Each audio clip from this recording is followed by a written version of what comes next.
तो दोस्तों कल की मूवी आज थिएटर्स में रिलीज़ हो चुकी है आईमैक्स प्रिंट के इशू के साथ पैन इंडिया। तो आज इस मूवी की हम बात करने वाले हैं, थोड़ी सी एंडिंग के बारे में, थोड़ी सी फ्यूचर की पॉसिबिलिटीज़ के बारे में, और ओवरऑल मेरा इस मूवी को देखने का क्या एक्सपीरियंस था उसके बारे में भी बात करेंगे। तो इस वीडियो में होने वाला है स्पॉयलर्स। तो अगर आपने अभी तक इस मूवी को नहीं देखा है तो अपनी बिगेस्ट पॉसिबल स्क्रीन पर जाइए जो आपके घर के पास या फिर दूर हो, और इस मूवी को देखिए, फिर इस वीडियो को कंटिन्यू कीजिएगा।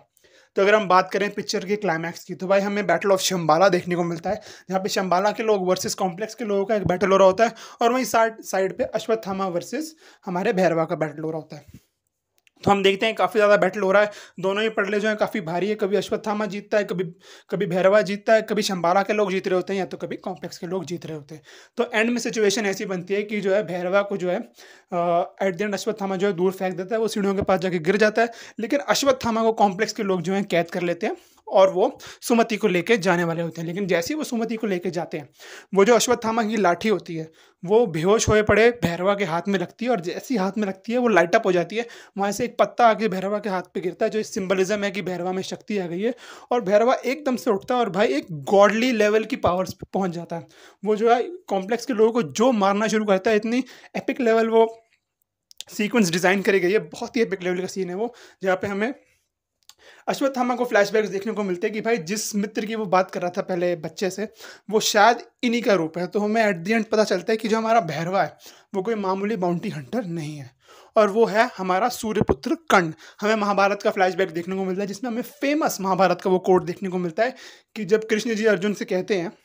कि तुम्हारे जो रथ है उसको मैं स्वयं प्रेरित कर रहा हूँ, तुम्हारे रथ को जो है हनुमान जी प्रेरित कर रहे हैं, और तुम्हारा जो रथ है वो एक खास तरीके की अग्नि को बना है जिससे तुम्हें हर तरीके से सुरक्षा मिलेगी, लेकिन फिर भी तुमने तो उसके तीर ने तुम्हारे रथ को जो है 2 कदम पीछे ढकेल दिया। तो सोचो वो कितना ताकतवर होगा।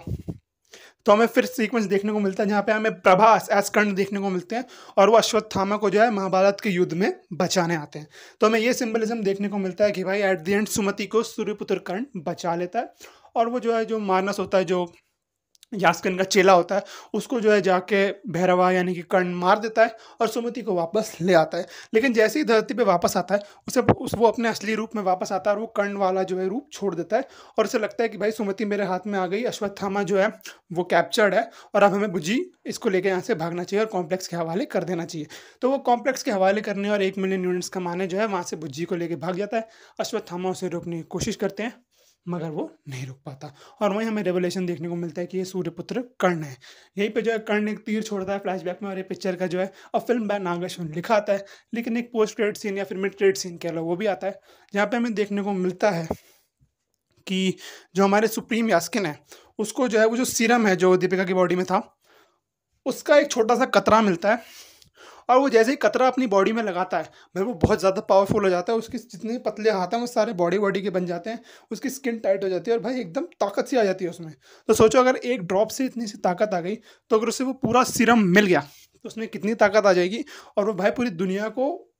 कैप्चर करने के लिए उसको मतलब 1 मिनट नहीं लगेगा, वो सीधा ही अपने बस में सारे दुनिया को कर लेगा। तो वो उसका जो चेला होता है वहाँ पे बोलता है कि मैं आपको सुमति ला के दूंगा, लेकिन यास्किन बोलता है तुम रहने दो, मैं खुद कर लूँगा, अब ये काम मेरे हवाले छोड़ दो। और हमें वहाँ पे टाइटल देखने को मिल जाता है कि कल की सिनेमैटिक यूनिवर्स कंटिन्यूज। तो ये थी इस मूवी की एंडिंग। अगर हम बात करें फ्यूचर पॉसिबिलिटीज़ की, तो भाई यही होगा कि जब हमारे जो प्रभास है यानी कि भैरवा, वो कॉम्प्लेक्स में जाते जाते शायद उन्हें अपनी जो है रिस्पॉन्सिबिलिटी समझ में आएगी कि भाई मैं असल में कौन हूँ, मेरा पर्पस क्या है, और वो अश्वत्थामा के साथ मिल के जो है कोशिश करेंगे कि वो यास्किन से जो है सुमति को बचाएं, कल्कि का जन्म हो। और एट द एंड मुझे लगता है ये मूवी जो ट्रिलॉजी में बनाई जाएगी, थर्ड पार्ट में जो है हमें थर्ड पार्ट के क्लाइमैक्स में हमें यास्किन वर्सेस कल्कि की फाइट देखने को मिलेगी, जिसमें कल्कि जो है विष्णु का 10वां अवतार, वो हमें असुर कली यानी कि सुप्रीम यास्किन से बचाएंगे। सेकंड पार्ट में मोस्टली हमें यही होगा, शायद हमें सेकंड पार्ट के एंड में